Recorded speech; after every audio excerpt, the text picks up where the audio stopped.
Reporter big exclusive. ഒരു സ്ത്രീ നേരിട്ട ചൂഷണം, അത് ഒന്നിലധികം പേരിൽ നിന്നാണ്. സംസ്ഥാന പോലീസിലെ ശ്രേണി വ്യത്യാസമനുസരിച്ച് പോയ ഒരു ബലാത്സംഗ ശൃംഖലയാണ് റിപ്പോർട്ടർ പുറത്തുവിടുന്ന ആ വലിയ വാർത്ത. പേരുകളടക്കം പറഞ്ഞുകൊണ്ടാണ് നമ്മൾ ഈ വാർത്ത സംപ്രേഷണം ചെയ്യുന്നത്. ഇവരുടെ പരാതിയിൽ ആഭ്യന്തര വകുപ്പ് ഭരിക്കുന്ന മുഖ്യമന്ത്രി പിണറായി വിജയൻ എന്താണ് എടുക്കാൻ പോകുന്ന നടപടി എന്നുള്ളതാണ് നമുക്കറിയേണ്ടത്. TV പ്രസാദാണ് പരാതിക്കാരിയുമായി സംസാരിച്ചത്. Good morning TV Prasad. കേരളത്തെ പിടിച്ചുകുലുക്കുന്ന വാർത്ത എന്ന് നമ്മൾ പറഞ്ഞപ്പോൾ അതെന്താണെന്നറിയാൻ ആകാംക്ഷയോടെ കാത്തിരുന്ന പ്രേക്ഷകരുടെ മുന്നിലേക്ക് ഒരു സ്ത്രീയുടെ അവരുടെ ജീവിതത്തിൽ അവർ നേരിട്ട ദുരനുഭവത്തിന്റെ അങ്ങേയറ്റമാണ്. നീതി തേടിയെത്തിയ പോലീസുകാരിൽ നിന്ന് അവരെ പീഡിപ്പിച്ചതിന്റെ വിവരങ്ങൾ അവർ വെളിപ്പെടുത്തുന്ന വാർത്തയാണ് ഈ രാവിലെ നമുക്ക് പ്രേക്ഷകരിലേക്ക് എത്തിക്കേണ്ടി വന്നത്. ഇതാണ് നമ്മുടെ നാട്ടിൽ നടന്നത്. അതിലിപ്പോൾ സസ്പെൻഷനിലായ SP സുജിത് ദാസിന്റെ പങ്കാളിത്തം വളരെ വലുതാണ് എന്ന് വ്യക്തമാക്കുന്നതല്ലേ അവരുടെ വെളിപ്പെടുത്തൽ. പ്രസാദ്. ഗുഡ് മോർണിംഗ് സുജയ പറഞ്ഞതുപോലെ തന്നെ ഇത് കേരളം ഞെട്ടിക്കുന്ന വാർത്ത തന്നെയാണ്. ഒരു യുവതി പരാതിയുമായി എനിക്ക് പിറകിൽ കാണുന്ന ഈ പൊന്നാനി പോലീസ് സ്റ്റേഷനിലേക്ക് എത്തുന്നു. പൊന്നാനി പോലീസ് സ്റ്റേഷനിലെ CI വിനോദ്, അന്ന് CI ആയിരുന്ന വിനോദ്, അന്ന് ഇവിടെ നിന്ന് പരാതിയിൽ റെസിപ്റ്റ് കൊടുക്കാതെ, പരാതി സ്വീകരിക്കാതെ ഞാനത് നോക്കിക്കൊള്ളാം എന്ന് പറയുന്നു. അന്ന് വൈകിട്ട് ഇവരുടെ വീട്ടിലേക്ക് പോകുന്നു. ഇവരുടെ വീട്ടിൽ നിന്ന് ഇവരുടെ ഒരു പെൺസുഹൃത്ത് അവിടെ ഉണ്ടായിരുന്നു. ഇവരുടെ പെൺസുഹൃത്തിൻ്റെ മകളുണ്ടായിരുന്നു. ഇവരുടെ മകനുണ്ടായിരുന്നു. ഇവരുടെ മുന്നിൽ വെച്ച് മുറിയിലേക്ക് വലിച്ചു കൊണ്ടുപോകുന്നു. മുറിയിലേക്ക് വലിച്ചു കൊണ്ടുപോയതിനു ശേഷം അവരെ ഉപദ്രവിക്കുന്നു. എന്നിട്ട് പുറത്തിറങ്ങിയ സമയത്ത് ഇവരുടെ സുഹൃത്ത് ഈ CI വിനോദിനെ തടഞ്ഞു നിർത്തി പറയുന്നു, എന്താണ് സംഭവിച്ചതെന്ന് എനിക്കറിയാം. ഒന്നും കൂസാത്ത പോലെ ആ CI പുറത്തേക്ക് പോവുകയാണ്. പിന്നീട് ആ CIയെ വിളിച്ചു കിട്ടുന്നില്ല. പിന്നീടാണ് കേരളത്തെ ഞെട്ടിക്കുന്ന സംഭവം നടന്നത്. ആ CIയുടെ നേതൃത്വത്തിൽ DYSPക്കും SP-ക്കും ആ യുവതിയെ കാഴ്ചവെക്കുന്ന നിലയിലേക്ക് നമ്മുടെ പോലീസ് സംവിധാനം മാറി എന്നുള്ളതാണ്. മലപ്പുറത്ത് ആരോരുമില്ലാത്ത ഒരു സ്ത്രീയെ, ഭർത്താവ് വിദേശത്തുള്ള ഒരു സ്ത്രീയെ അവരുടെ വീടിൻ്റെ പരാതി പറയാൻ പോയ സമയത്താണ് ക്രൂരമായ ചൂഷണത്തിന് പൊന്നാനി പോലീസിലെ അന്നത്തെ CI ആയ വിനോദ് ചൂഷണം ചെയ്തത്. അതിനുശേഷം DYSP VV ബെന്നിയോട് പരാതി പറയാൻ പോകുന്നു. VV ബെന്നി അവരോട് പരാതി പറയാൻ പോയ സമയത്ത് ഉപയോഗിച്ച വാക്ക് നമ്മൾ ശ്രദ്ധിച്ചു, തേഞ്ഞു പോകില്ലല്ലോ എന്ന്. അവരുടെ ഒരു കീഴുദ്യോഗസ്ഥൻ ചെയ്ത തോന്നിയവാസം DYSPയോട് പറയാൻ പോയപ്പോൾ അന്നത്തെ തിരൂർ DYSP ആയിരുന്ന VV ബെന്നി പറഞ്ഞ വാക്കുകളാണ് സുജയ നമ്മൾ കേട്ടത്. അതിനുശേഷം VV ബെന്നി ഒരാഴ്ച കഴിഞ്ഞ് ഇവരുടെ വീട്ടിലേക്ക് ഫോൺ വിളിച്ചെത്തുന്നു. അവിടെ വെച്ച് സംസാരിക്കുന്നു. മകനില്ലാത്ത സമയത്ത് ഈ യുവതിയെ കയറി പിടിക്കാൻ ശ്രമിക്കുന്നു. പ്രതിരോധിച്ചത് കൊണ്ട് മാത്രം വിനോദിൻ്റെ മുന്നിൽ കീഴടങ്ങേണ്ടി വന്ന യുവതിക്ക് DYSPയുടെ മുന്നിൽ കീഴടങ്ങേണ്ടി വന്നില്ല. പക്ഷേ ആ സമയത്തും വിനോദിനെതിരായ പരാതി ഒത്തുതീർക്കുന്നതിന് വേണ്ടിയാണ് അന്ന് DYSP അവിടെ VV ബെന്നി അവിടെ എത്തിയതെന്ന് യുവതി നമ്മളോട് വെളിപ്പെടുത്തുകയാണ്. പിന്നീടും നിരന്തരം VV ബെന്നിയെ ബന്ധപ്പെട്ട സമയത്തും ഒന്നും ചെയ്യാൻ കഴിയുന്നില്ല എന്നാണ് പരാതിക്കാരി പറയുന്നത്. അതിനുശേഷം സംഭവിച്ചതോ SP-യുടെ ഓഫീസിലേക്ക് പോകുന്നു മകനെയും കൂട്ടി. പിന്നീട് SP പറയുന്നു ഇനി മകനെ കൂട്ടരുതെന്ന് പറയുന്നു. പിന്നീട് അജ്ഞാത കേന്ദ്രത്തിൽ വെച്ച് 2 തവണ മൃഗീയമായ ചൂഷണം ഈ പരാതിക്കാരി ഏറ്റുവാങ്ങേണ്ടി വരുന്നു. അവിടെ വെച്ച് ഒരു കസ്റ്റംസ് ഉദ്യോഗസ്ഥന് കാഴ്ചവെക്കാനുള്ള ഹീനമായ ശ്രമവും SP സുജിത് ദാസിന്റെ ഭാഗത്തുനിന്ന് ഉണ്ടായി എന്നുള്ളതാണ് അതിലേറ്റവും പ്രധാനപ്പെട്ട പ്രശ്നം. ഏറ്റവും അവസാനം ഒരു 500 രൂപ ഈ സ്ത്രീക്ക് നേരെ വെച്ച് നീട്ടുകയാണ്. അത് വലിച്ചെറിഞ്ഞുകൊണ്ട് തൻ്റെ മാനവും കൊണ്ട് ആ യുവതി അവിടെ നിന്ന് പടിയിറങ്ങുന്നു. ചുരുക്കത്തിൽ പൊന്നാനി പോലീസിലെ അന്നത്തെ CIക്ക് ഒരു പരാതി കൊടുക്കുമ്പോൾ CI ആ പരാതി പരിഗണിക്കുന്നില്ല എന്ന് മാത്രമല്ല സുജയ, DYSPക്കും SP-ക്കും ആ സ്ത്രീയെ കാഴ്ചവെക്കുന്ന നിലയിലേക്ക് ഒരു ബലാത്സംഗ ശൃംഖല സൃഷ്ടിച്ചിരിക്കുന്നു എന്നുള്ളതാണ് ഈ വാർത്തയിലെ ഏറ്റവും പ്രധാനപ്പെട്ട കാര്യം. ഈ സ്ത്രീയുടെ 3 പരാതികൾ, 3 ഗൗരവമുള്ള പരാതികളാണ് ഈ സേന പോലീസിലെ ഉന്നതർ മുക്കിയത് എന്നുള്ളതാണ്. അതിൽ ഒരു നടപടിയും ഉണ്ടായില്ല. ഏറ്റവും ഒടുവിൽ സങ്കടത്തോടെ ഈ സ്ത്രീ ജീവിച്ചു പോരുകയായിരുന്നു. അതിനിടയിലാണ് ഈ പോലീസിനെ കുറിച്ചുള്ള വാർത്തകൾ വന്നതും ഇത് പറയാനുള്ള ധൈര്യം അവർക്കുണ്ടായതും അങ്ങനെയാണ് നമ്മളോടവർ മനസ്സ് തുറക്കുന്നത്. ഈ പറഞ്ഞതെല്ലാം ഈ സ്ത്രീ അനുഭവിച്ചതാണ്.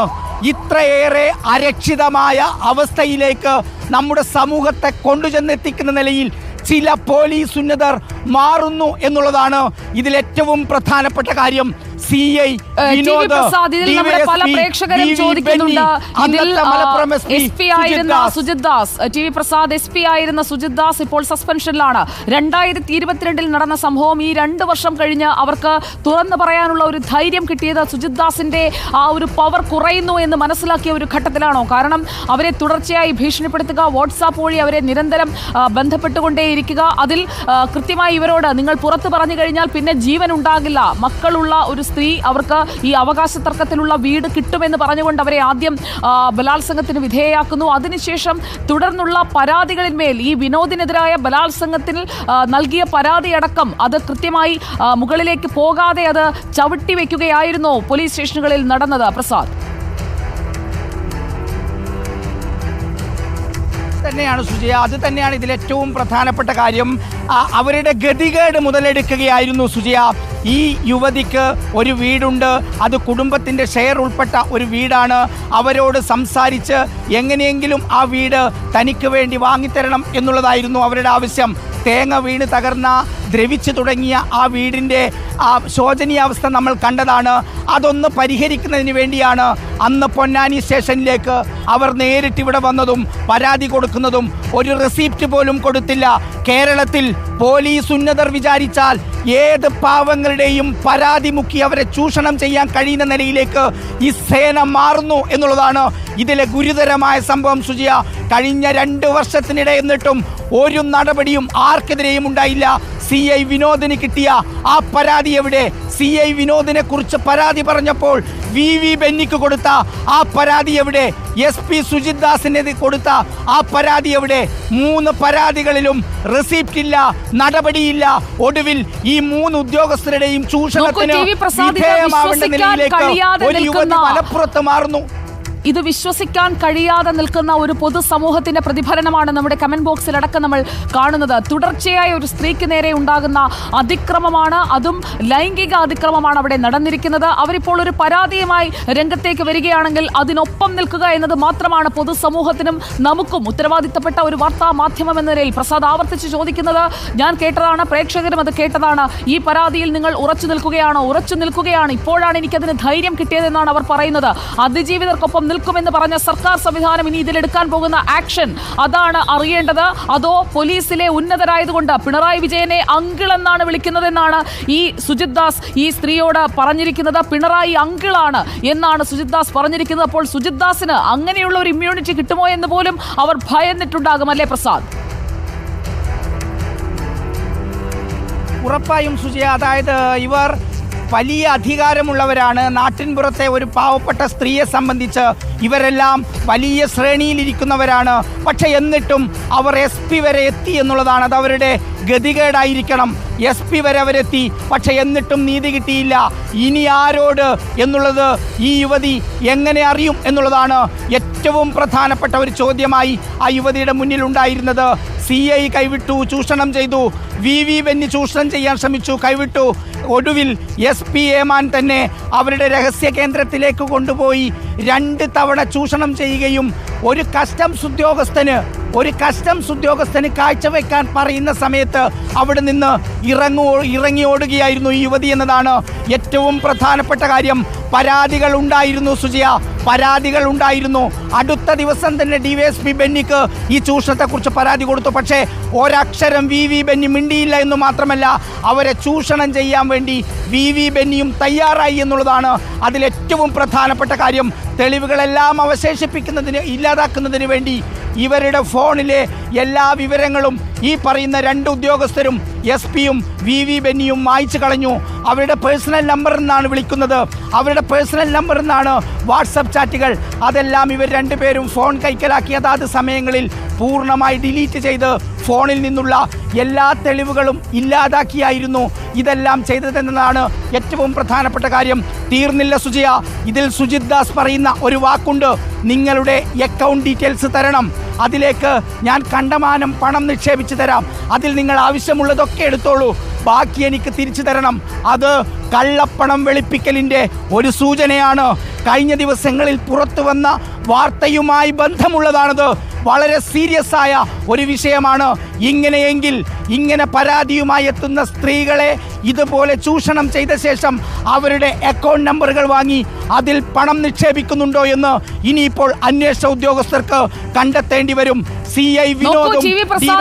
ഗുരുതരമായ പല കുറ്റങ്ങൾ ഉൾപ്പെടുന്ന വെളിപ്പെടുത്തലാണ്. ഒരു ലൈംഗികാതിക്രമ പരാതി എന്നതിനപ്പുറം പരാതിയുമായി ഒരു പോലീസ് സംവിധാനത്തെ സമീപിച്ച സ്ത്രീയെയാണ് ചൂഷണം ചെയ്തിരിക്കുന്നത്. അതിൽ ആദ്യം CI മുതൽ ഇങ്ങോട്ട് ഓരോരുത്തരും എങ്ങനെയാണ് തന്നെ ചൂഷണം ചെയ്തത് എന്നുള്ളത് അവർ കൃത്യമായി പറയുന്നുണ്ട്. പൊന്നാനി CI ആയിരുന്ന വിനോദിൽ തുടങ്ങി SP സുജിത് ദാസിൽ എത്തി നിൽക്കുന്ന ആ ഒരു ശൃംഖലയെക്കുറിച്ച് SP-യും DYSP-യും CI-യും പീഡിപ്പിച്ചതിനെ കുറിച്ചാണ് അവർ പറയുന്നത്. ഇതിൽ DYSP-യും അതുപോലെ തന്നെ CI-യും ഇവരുടെ വീട്ടിലെത്തിയാണ് അതിക്രമം കാട്ടിയിരിക്കുന്നത്. ഇതെല്ലാം വിവിധ വകുപ്പുകൾ ചേർത്ത് കേസെടുക്കാവുന്ന കാര്യങ്ങളാണ്. ഇതിൽ ഇവരുടെ പരാതിയിലേക്ക് പോകുന്ന ഒരു ഘട്ടത്തിൽ എന്തായിരിക്കും സർക്കാർ നിലപാട് എന്നതും അറിയേണ്ടിയിരിക്കുന്നു. സർക്കാരിന് മുന്നിലേക്ക് പൊതുജന സമക്ഷം റിപ്പോർട്ടർ വയ്ക്കുകയാണ് അതിജീവിതയുടെ വെളിപ്പെടുത്തൽ. കേൾക്കൂ സർക്കാർ.